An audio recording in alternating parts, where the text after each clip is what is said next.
Here we go. Hi, Paul Sakis, Good News Broadcast, speaking to Ted Bibbo. Hi, Ted. How are you? Hi, Paul. How are you? I'm fine. Ted's done a good thing. His family has created something in the world of stamps, and it's the Ted Bibbo, our Bibbo Family Stamp Collection dedication out in, well, I guess it was in Oklahoma at the U.S. Postal Training Center, and it has moved around. Tell us what's going on. Yeah, it was the Bibbo Family Stamp Collection, which is something my father started as a small boy back in the 20s, and my grandfather used to give him postage stamps to put into his collection. They were non-canceled commemorative stamps, and my father, over a period of years, ended up with a complete collection of non-canceled U.S. Commemorative postage stamps and also U.S. airmail stamps. And then in 1986, he gave me the commemorative stamps and had given my sister his airmail stamp collection, and my father had a collection of full sheets and gave that to my brother. And my mother had a collection also of first day covers, and she gave those to me as well. And I continued to collect them where my siblings didn't. And then I bought my sister out in 2001 of her airmail collection and reunited the airmail and the commemoratives together. And then in 2008, my brother, I purchased from him what he had left of the single sheets of stamps, and that was 626 sheets. Wow. And altogether, the collection is now over 45,000 stamps. Wow. And I realized my son's not really a collector, and I didn't want to see this collection broken up or divided up and auctioned off, because it's rare that you get a complete collection. And I decided it might be a nice idea to donate it. And I had been speaking for a while with the University of Oklahoma, which is my alma mater. And in the past, I have donated many things to the university, a few picnic tables to go around the campus, and some paintings and artwork that I had in my private collection. I had donated to the museum out there. And the university at first was a little reluctant, and then I noticed that the U.S. Postal Service had their National Training Center there, and spoke with the manager of the center out there, Scott Morgan. And Scott was a collector himself of airmail stamps. And when I mentioned to him I had a full collection, I was looking to donate it, and could his center house the collection for the university, they just jumped at it and thought it was a fabulous idea. And he told me that they had just completed a brand new building that was 170,000 square feet and had lots of vacant hall space to house the collection. So it was sort of a win-win-win situation for everybody. And I completed the donation back in 2009, and then over the past year they've been working on a display. And January 20th they dedicated the hallway with a grouping of the collection on display. So it was quite an honor to see it all. And now we're starting to do some fundraising, and they're looking for people to donate to help preserve the collection and to make more displays. It's going to take several years probably to get the entire collection up.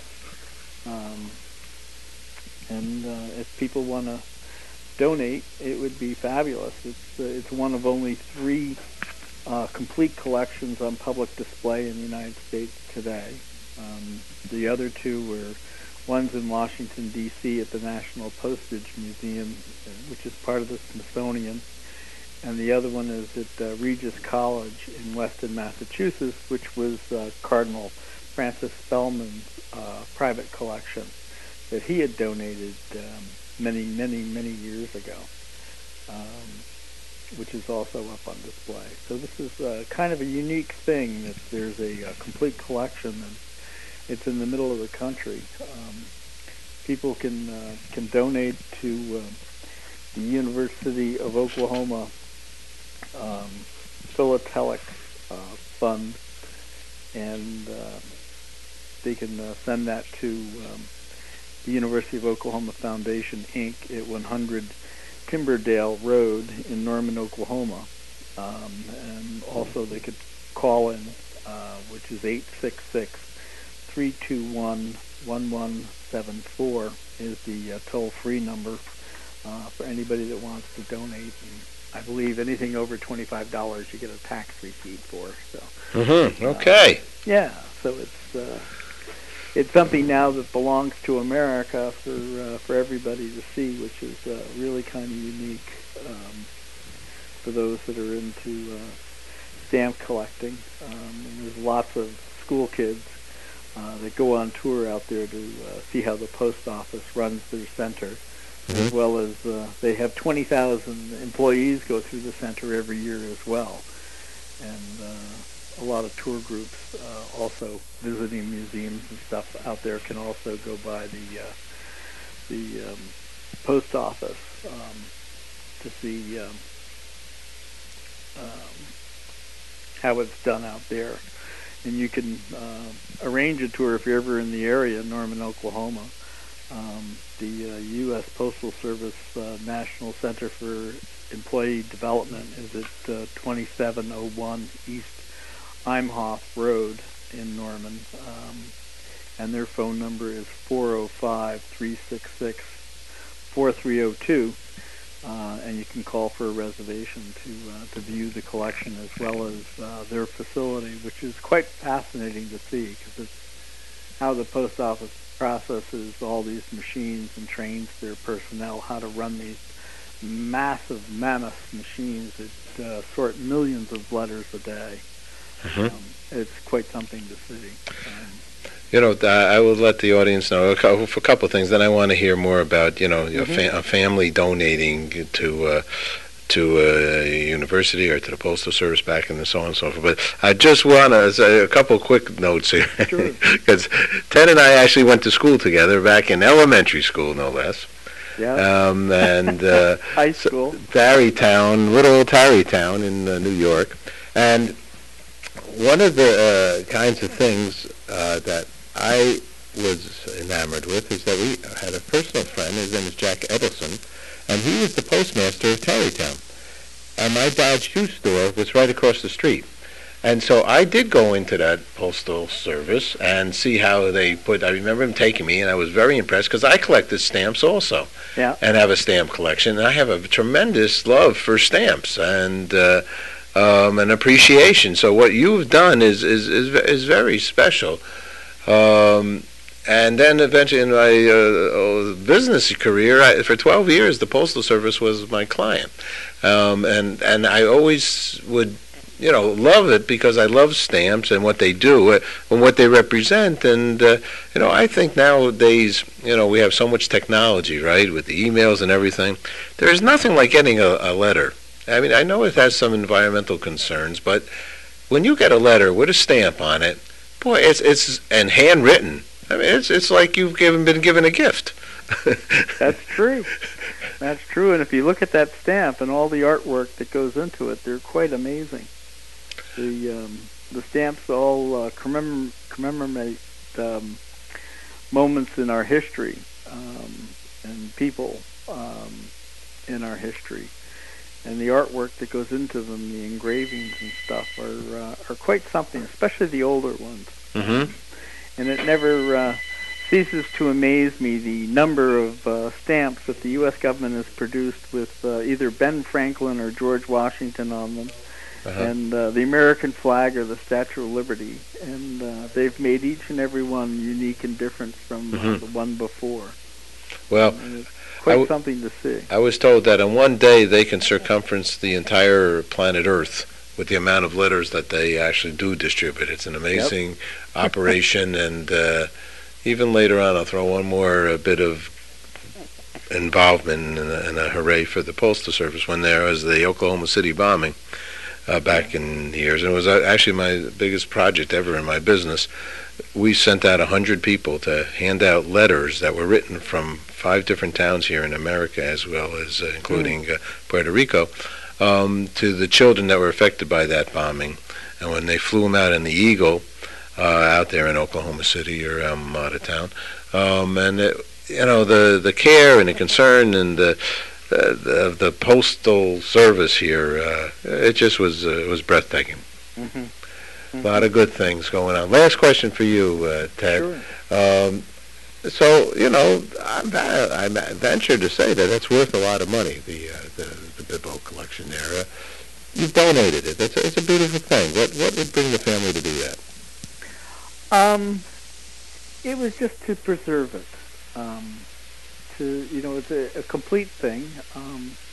Money wasn't really the object of it. It was more to save the collection and to let it continue, because it will continue to grow. I've endowed the donation, so in time, as more and more stamps are produced, there'll be funds there to continue the collection as it grows, and to insure it also.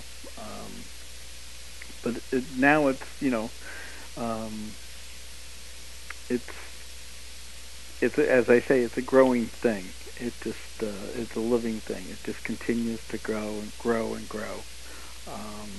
And eventually, in time, there'll probably be 90,000 stamps in there. Wow! But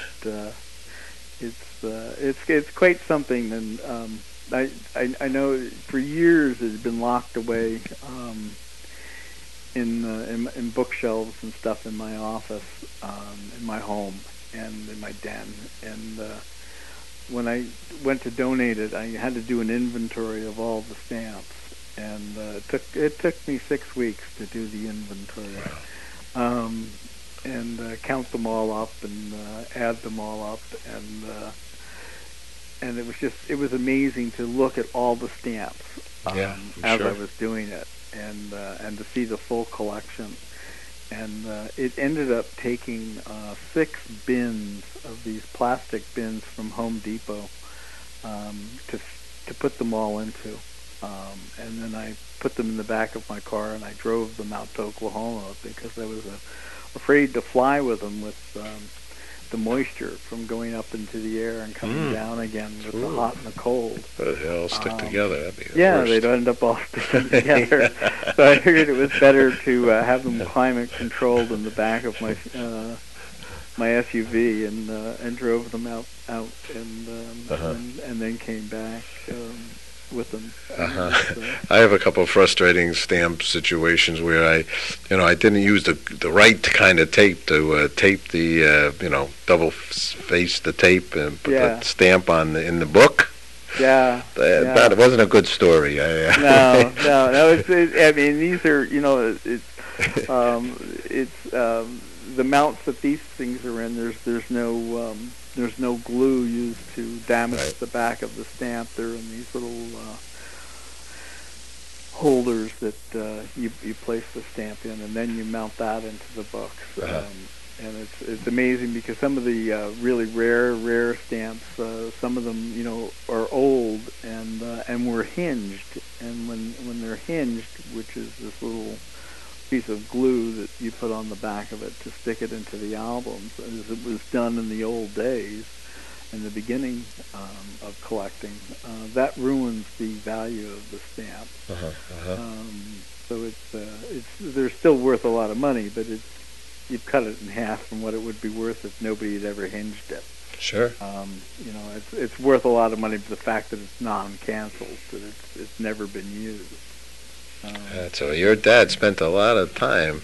A lot of time doing this. A lot of time. He spent a couple bucks too. Yeah, just a few. Yeah. Oh my I mean, God. it was a whole bookshelf. It really was. It was quite amazing the Wow. size of it. Very And, special stuff.